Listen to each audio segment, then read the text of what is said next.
The candles in the east drawing room of Hollowthorne Park had been burning long enough to take the chill out of the stone walls, and the room glowed gold and amber the way only a room full of candlelight and silk and good crystal can glow. Somewhere near the windows, a trio of musicians played something light and decorative, and the sound of it floated over the heads of the assembled guests like perfume. Lucasta stood near the tall cabinet of blue and white porcelain that occupied the far corner, and she had not moved from that spot in nearly half an hour. She had learned, over 3 years of marriage, that the corners of rooms were the safest places. From a corner you could see everything without being required to participate in any of it. From a corner, the footman's eyes slid past you, and the other wives forgot to include you in their conversation, and the whole bright machinery of society turned without catching you in its gears. It was not a comfortable way to live, but it was survivable, and survivable had become the standard by which Lucasta measured most things. She watched her husband across the room. Sedley Bracewell was a handsome man. She had thought so when she first met him, and 3 years had not changed the fact of it, only her feeling about it. He had a way of leaning toward whoever he was speaking to, as though that person were the most compelling creature he had encountered in a decade. People responded to it. They always responded to it. Even now he was laughing with Lord Haverford, touching the older man's arm, and Lord Haverford was nodding and smiling, as though Sedley had just said something remarkably wise. Lucasta had leaned toward him once, too. She had been 22, living in the draughty house of her uncle, a man who had taken her in after her father died, and never once let her forget the arithmetic of what that cost him. And Sedley had appeared at a winter assembly and looked at her as though she were someone worth looking at. She had been so hungry for exactly that particular thing that she had mistaken the looking for something more than it was. The marriage had been quick. Everyone said what a fine thing it was, a girl with nothing to speak of catching a man of good family and easy manners. Lucasta had believed them for a while. She watched Sedley cross the room now, moving through the gathered guests with that loose, comfortable ease of his, and she noticed that he was not alone. He had come in from the card room with a woman on his arm. A woman Lucasta did not know. The woman was striking. Dark hair dressed high, a gown of claret-colored silk, rubies at her ears. She held her chin at the precise angle of a person who had never in her life been asked to stand in a corner and make herself small. Something cold settled into Lucasta's chest. She watched Sedley steer this woman toward the cluster of people near the fireplace. Lord and Lady Haverford, their son, and a little apart from that group, a tall man in dark clothes whom Lucasta did not recognize. The tall man had been standing alone for most of the evening. He did not appear to be lonely. He appeared to be watching, the way a man watches a room when he is trying to understand it rather than enjoy it. Sedley stopped in front of the group. He said something, and his voice carried well. It always did. And then Lucasta heard the words, though she was 15 feet away and the musicians were still playing. "May I present my wife?"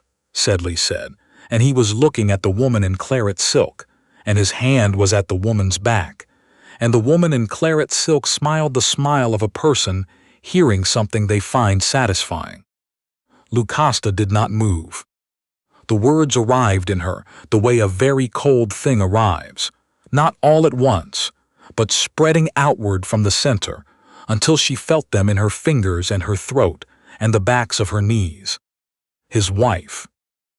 Lord Haverford bowed over the woman's hand. Lady Haverford said something about the rubies. Sedley accepted all of it with the comfortable pleasure of a man who has exactly what he expected. And the woman in claret silk said, in a low musical voice, "How do you do?" and curtsied, and became, in the space of 30 seconds, a person the whole room accepted as Mrs. Bracewell. Lucasta was 12 feet away. She could have crossed that distance and said, "There has been a mistake. I am his wife. I have been his wife for 3 years. My name is Lucasta Vayle, and I have the marriage certificate to prove it." She felt the words pressing at the back of her teeth. She tasted them. She did not say them, because she saw in a flash of terrible clarity exactly what would happen if she did. The room would turn to look at her. The woman in the corner, in the gray-green gown she had worn to the last 4 gatherings, the woman whose glass no footman had thought to refill all evening, the woman who had been standing alone by a china cabinet for half an hour, and they would look at the woman in claret silk with rubies at her ears, standing at ease on Sedley's arm, and they would decide. She already knew how that decision would go. She had always known. So Lucasta kept her face arranged into something calm and pleasant. She kept her hands still, and somewhere in the region of her breastbone, something that had been holding on for a very long time, let go and began to fall. She did not think anyone had seen. She was wrong about that. The tall man in dark clothes had not been watching Sedley when the words were spoken. He had not been watching the woman in claret silk. From the moment Sedley said "my wife," the tall man had been watching Lucasta. He had seen her face go still, and then stiller, in the particular way of a face that is working very hard. He had seen the moment the words arrived in her. He had watched her decide not to speak, and then decide how to hold her body so that the decision was invisible. And he had seen the last thing, the one thing she was most certain no one could see, the quick brightness in her eyes before she turned her face toward the cabinet of porcelain, as though she had suddenly found it very interesting. She did not cry. He watched her refuse to. The tall man was Cyprian Holbrook, Duke of Calverne. He had come to Hallowthorne Park for reasons entirely unrelated to Sedley Bracewell, and he had intended to leave in the morning. He was not, generally speaking, a man who noticed the expressions of women standing in corners. His mind was usually occupied with other things: business, trusts, the long list of obligations that came with a title and a position he had not asked for and could not set down. But he noticed this, and he found, standing there with a glass of claret going warm in his hand, that a question had formed in him that he could not dismiss. If that man's wife is the woman in the red gown, the Duke thought, then who is she, and why did she say nothing? He did not know that the answer to that question would change both their lives before the month was out. Oh, he only knew, watching Lucasta turn quietly and walk alone toward the far doors, past 100 people who did not register her passing, that he intended to find out. Lucasta did not sleep that night. She sat in the window of the small bedroom she had been assigned. Not the good rooms at the front of the house. Those were for guests who mattered. And she watched the moon move over the fields and tried to understand what she had witnessed. 3 years, she kept thinking. 3 years of trying to be a good wife to a man who appeared tonight to already have one. She thought about her father. He had died when she was 10, a short, bad illness that took him before anyone understood it would. And she had been sent to her uncle's house in Derbyshire with 2 trunks and a memory of being told she would be well taken care of. She had not been well taken care of. She had been housed and fed and educated to a passable degree, and she had been reminded at regular intervals that none of this was free. Her uncle had died the year before Sedley appeared at that assembly, and his widow had made it quietly clear that Lucasta's welcome had died with him. Sedley had arrived at exactly the moment when Lucasta had no good choices left, and she had mistaken his timing for providence. What she had not thought to ask, what no one had helped her think to ask, was why a man of Sedley's family and means had wanted her particularly. She had no money, she had no connections. She had only a father's name, Vayle, and 2 trunks of old things her uncle's widow had barely allowed her to keep. In the bottom of the second trunk, wrapped in a piece of old flannel, was a brooch, a small thing, garnets set in silver, in the shape of a bird. Her father had given it to her on her 9th birthday. He had held it in his palm and looked at it a long time before he gave it to her, and he had said, "This has always been ours, Lucasta. It will always be yours." She had worn it ever since, through everything, because it was the one thing no one had tried to take, and she had held on to it the way a person in deep water holds onto whatever is nearest and solid. She reached up now and touched it where it was pinned at her collar. She thought about how Sedley had asked about it in the early months of the marriage. He had asked with that warm, attending manner of his, seemingly only curious. Where had it come from? Did she know the maker? What had her father said when he gave it? His questions had been gentle and patient, and had felt, at the time, like a husband taking an interest in his wife's past. She had answered everything. She thought now, sitting in the dark at Hollowthorne Park, with moonlight across her hands, that she had answered a great many things she should have kept to herself. But she had not known what there was to keep. The Duke of Calverne wrote 2 letters the following morning, before the house had properly woken. One was to his solicitor in London. The other was to a man he knew at the College of Arms, a dry and meticulous person who kept records of things that other people thought forgotten. Both letters asked the same basic question, approached from different angles. What was known about the Vayle family, the late Earl of Vayle, and any surviving heir? He sealed both letters himself, and gave them to his own man to carry to the post.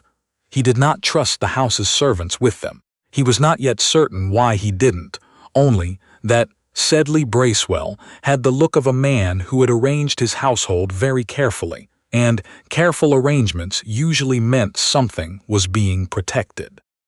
The replies would take 10 days. He would wait.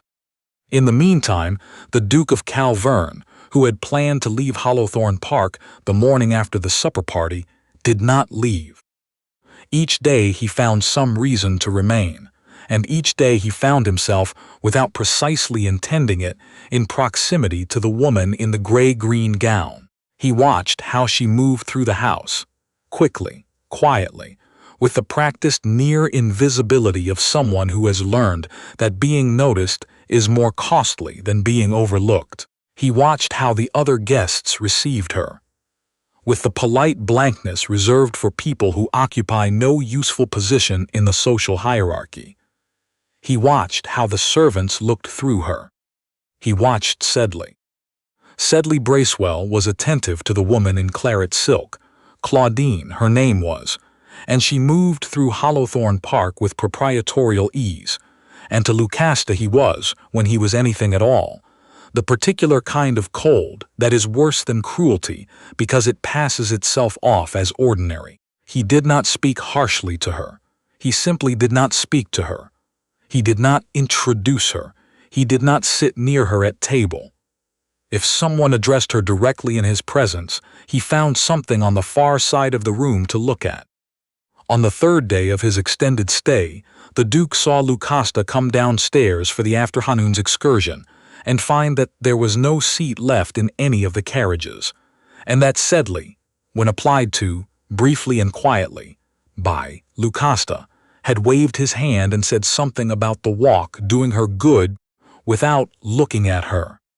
She had stood on the step and watched the carriages go. The Duke had made his own excuse not to go. He watched her from the hall window, standing in the thin autumn sunshine, very still. After a moment she turned and went back inside. He felt something in his chest go tight and particular, and he recognized it with the detachment of a man who had trained himself to recognize his own reactions before they did anything inconvenient. He was angry.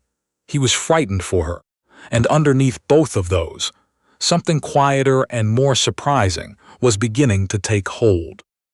The replies from London arrived on the 11th day, both of them, in the same afternoon post. The Duke read them in his room with the door bolted. Then he sat for a long time without moving. The Earl of Vayle's estate, Vayle Park, had not been inherited by any male relative upon the Earl's death. There had been no male relative close enough. The title had gone into abeyance, but the property and the associated fortune had been placed into a private trust by the Earl's own instruction, to be held for his only surviving child, and then passed to her absolutely upon the occasion of her 25th birthday. The trust had been established with 2 co-trustees, an elderly solicitor who had died the previous year, and the Duke of Calverne's own predecessor in the title, the late 6th Duke, who had been a close friend of the late Earl. The Duke was the inheritor of that trusteeship. He had known about the Vayle Trust in the abstract.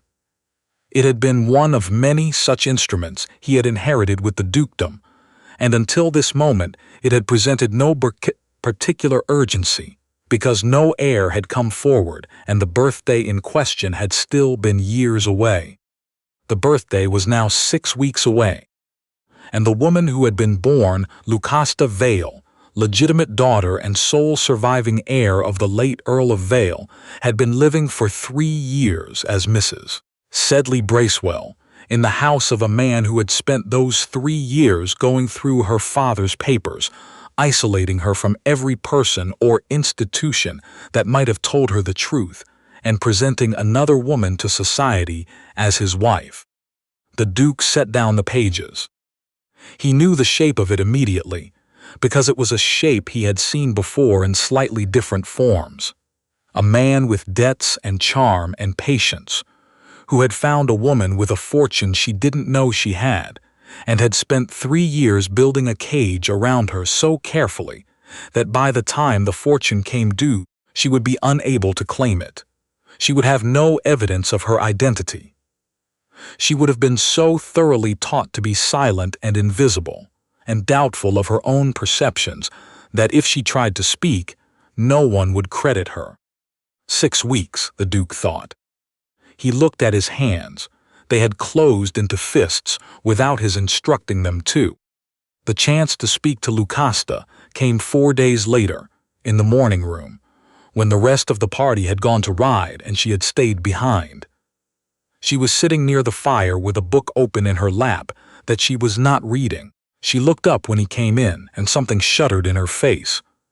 Not alarm, exactly, but the particular caution of a person who has learned that unexpected attention is rarely a comfortable thing. The Duke said quietly that he hoped he was not disturbing her. "Not at all," she said, and moved to rise. He asked her not to. He sat in the chair across from her and said nothing for a moment, and she sat with the book in her lap and waited with the patience of someone accustomed to other people's silences. He said, "I saw you at supper the first evening, when your husband made his introductions." The color left her face, then it came back. She had prepared for this. He could see it in the way she straightened, the way she arranged her expression into something smooth and deliberate. She said quite calmly that he must be mistaken. She was simply a connection of the family, a distant cousin taken in out of charity. The lady in claret silk was indeed Mrs. Bracewell. She smiled the faint, finished smile of someone closing a door. The Duke looked at her for a moment. Then he said gently, "No." Just that. No argument, no pressing. Only the word, said quietly, with the certainty of a man who has seen something and is not going to pretend he hasn't. It went through every careful thing she had built. She turned her face away, toward the fire, and fought it. He could see her fighting it, and then one tear escaped before she could catch it, and she lifted her hand and wiped it away with a quick, almost angry motion. "Please," she said. Her voice was not quite steady. "Please don't. Do not watch me and do not be kind to me. I cannot afford it. I have spent 3 years teaching myself not to want it, and you are undoing everything. And I have to go on living in that house, and I cannot do it if I remember that someone looked at me and saw something worth looking at." She stopped. She pressed her lips together. The Duke was silent for a long moment. Then he did the thing she was not expecting. He did not press her. He rose, gave her a small, grave bow, the kind given between equals, and said he was sorry to have intruded, and turned toward the door. He was nearly through it when she spoke. "Your Grace." He stopped. "They mentioned your name at dinner." Her voice had recovered its steadiness, though at some cost. "You are the Duke of Calverne." A brief pause. "I only wanted to know who it was, who was kind to me, so I could remember it." Something moved across Cyprian Holbrook's face that he did not bother to conceal, because she had earned the right to see it. "You may remember it as long as you like," he said. "I have no intention of taking it back." He did not take it back. He gathered what he needed quietly, carefully, over the following 2 weeks. The trust documents, the records from the College of Arms, the certificate of baptism he obtained through the parish register at the church where Lucasta's father had worshipped.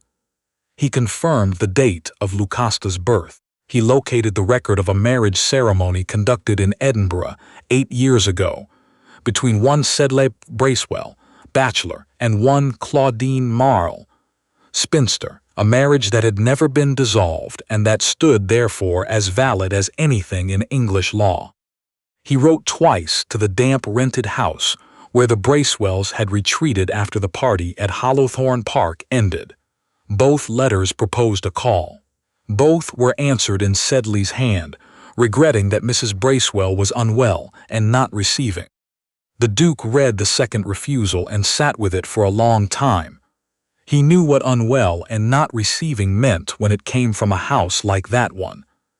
He had seen it before in other configurations. It meant the door was being closed before he could put his foot in it. He left for the village the following morning. He arrived at the house at the end of the lane just as the gray light of early morning was beginning to show above the tree line. He had ridden through the night. As he turned into the lane, he saw the dark carriage already in the drive, horses standing, a driver muffled to the eyes against the cold, and Lucasta on the step, in her mother's old shawl, with a woman beside her who had the broad, implacable look of a person who performed unpleasant tasks for money and had learned not to think about them afterward. He did not wait for his horse to stop properly before he was down. Sedley came out of the doorway behind Lucasta.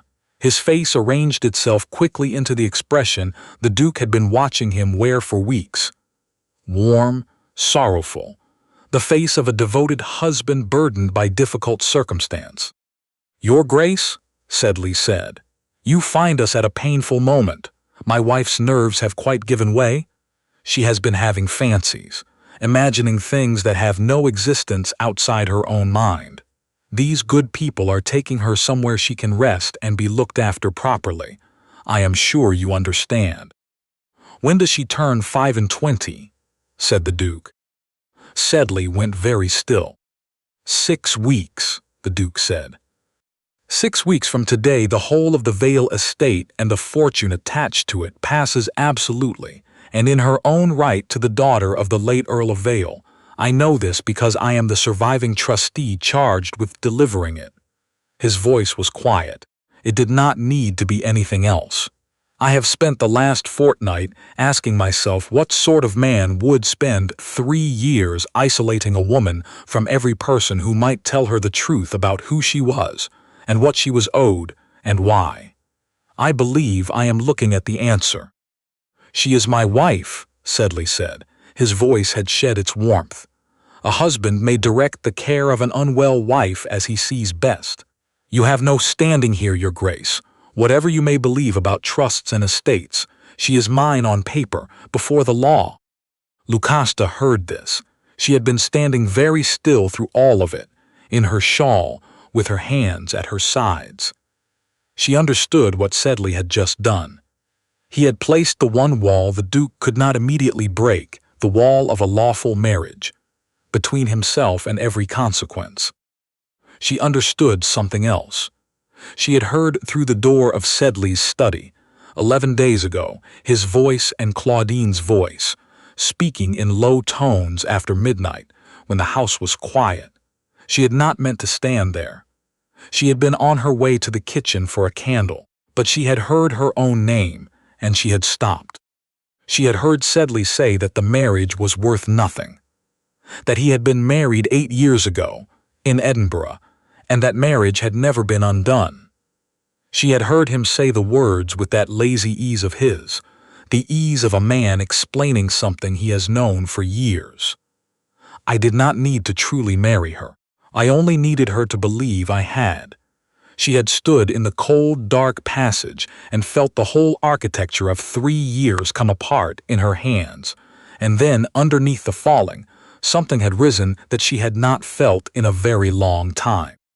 She had felt it again this morning, when she heard the carriage wheels. She felt it now. Lucasta Vayle took one step forward. Both men turned to look at her. "He is not my husband," she said. Her voice shook once at the beginning, and then it did not.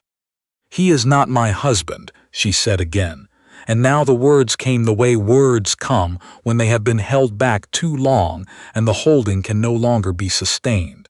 "Because 11 days ago I stood outside the door of his study, and I heard him tell her, Claudine, the woman he has been calling his wife in company, that when he married me in that church 3 years ago, he was already married to her. In Edinburgh, 8 years past, he said the marriage to me was worth nothing. He said," her voice caught and held, "that once the fortune was safely in hand, it would not matter what became of me, because who would ask?" The silence in the lane was absolute. Claudine had come to the door.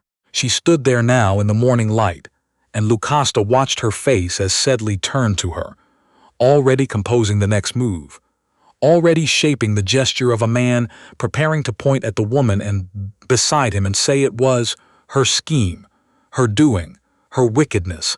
"I have been her instrument all along." Lucasta saw Claudine see it. Claudine had a face that had learned to hide things, but it could not hide the moment she understood what Sedley intended. Lucasta watched it happen, the long pause, the breath, the cold, settling look of a person who has just been told, without words, that they are to be the price of someone else's escape. Claudine walked down the step. "Your Grace," she said to the Duke, "I will give evidence, all of it. The Edinburgh marriage certificate is in the locked drawer of the desk in that study. I know because he showed it to me once, 5 years ago, to prove what he claimed. I know of the trust and the estate and the plan. I know the name of the physician who was paid to call her disordered. She did not look at Sedley. I was a willing party to a great deal of it. I will not pretend otherwise. But I did not know, until very recently, the full scope of what he intended once the money was gathered, and I will not be made into the whole of it by a man who designed every part." She said it without tears, without theater, with the clean, cold precision of someone who has decided that if there is going to be damage, it will be distributed fairly. Sedley's face had gone the color of the morning sky, flat and pale and without warmth. The driver of the dark carriage looked at the broad woman beside him. The broad woman looked at the Duke.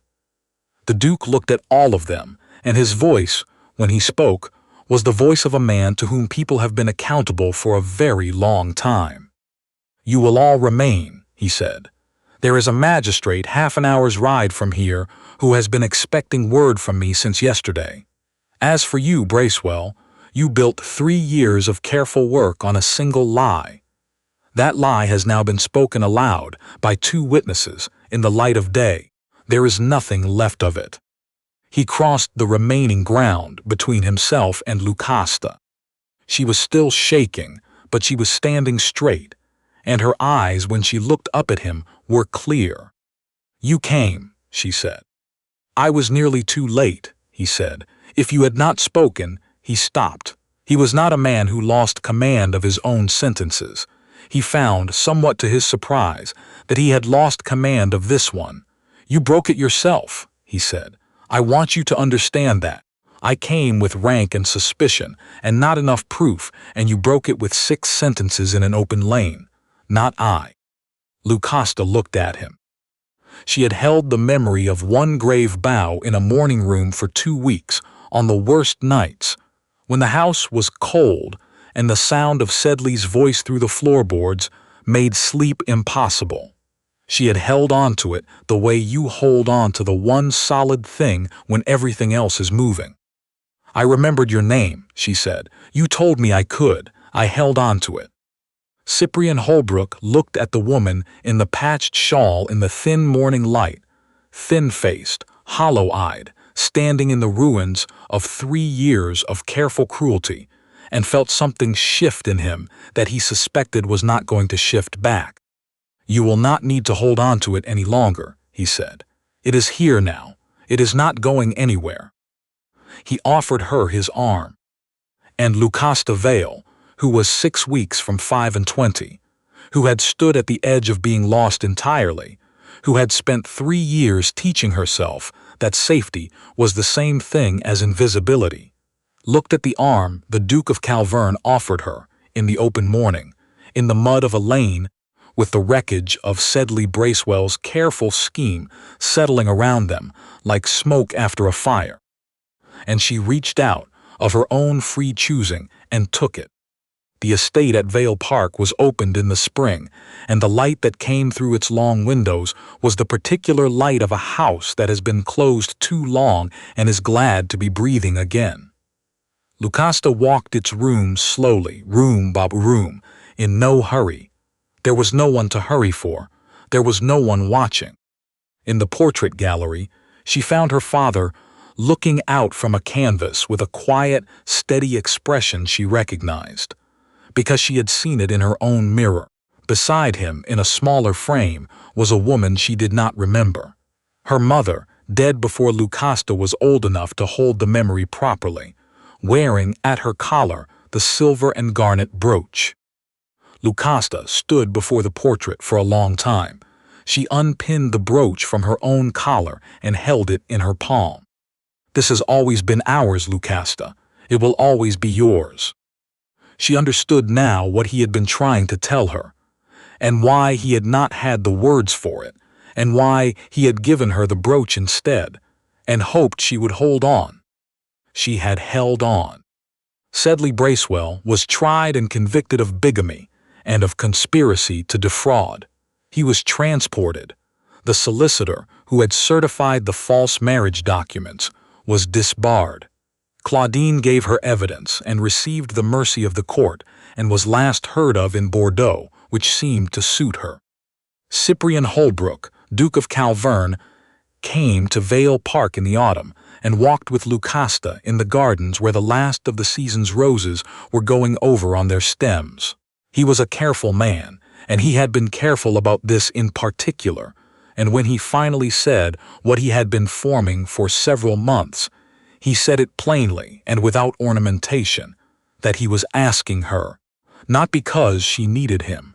She had made it perfectly clear she did not need anyone, but because he had been alone in the right circumstances for 40 years, and had not known what he was missing until a morning in a muddy lane, when she had done the bravest thing he had ever witnessed, and his life had not been quiet inside ever since. She did not answer immediately. She looked at the roses, at the bare brown earth, at the long stone house standing warm-windowed in the autumn gray. Then she said that she had spent 3 years learning to want nothing, because wanting was the surest way to be disappointed, and that he had begun undoing that in a morning room at Hallowthorne Park, and had not stopped undoing it since, and that she supposed she had better say yes before the undoing went any further, without her formal consent. He laughed. She had not heard him laugh before. It was a good laugh, the kind that comes from somewhere genuine and is not performing anything. They were married in the small church on the Vayle Park grounds, before the household staff and 2 witnesses and a winter sky that could not decide between cloud and sun, and settled for both. Lucasta wore a gown of deep amber with the garnet brooch at her collar, and nothing else of ornament, because she had spent enough of her life performing the outward evidence of things that were not true, and she intended the rest of it to look exactly like what it was. When the parson asked who gave this woman, there was a small pause in the cold church. Lucasta had thought about this.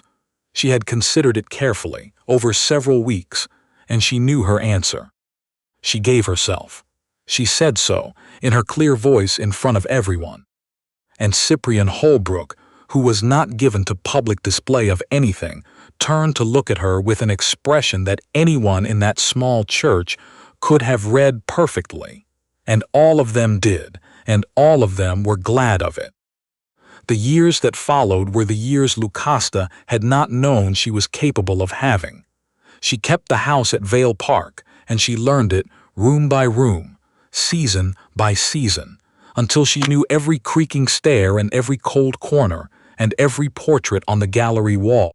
She understood after a while why the house had felt familiar to her even the first time she walked its rooms, because her father had described it to her in small ways for years without ever explaining what it was or why she should remember.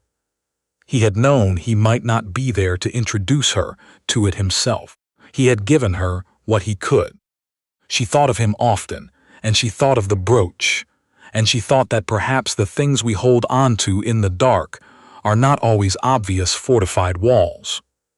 Sometimes they are only a small silver bird with garnet eyes that a father pressed into a daughter's palm and asked her to keep. She kept it. She kept all of it, and she let nothing go that was worth the keeping. On evenings when the house was full, and it was often full, because both of them had lived through enough solitude to know the difference it made, Lucasta would sometimes find herself standing for a moment at the edge of a bright room near a window or a wall, watching the light move over the people she had gathered around her. And Cyprian, who was usually somewhere in that room and who always knew where she was, would cross to her and ask, very quietly, whether she was all right. She was. She always was now, in a way she had not been before, and knew better than to take for granted. "I am only remembering," she would say. Remembering what? And she would look at the warm room, the lit windows, the life she had very nearly lost and had, by holding on, and by speaking when speaking mattered, managed to keep. "That this is real," she would say. "I like to make sure I remember." And every time he would offer her his arm, and she would take it, and they would walk back into the warmth of their own house together, and the door stood open behind them, and every lamp was lit.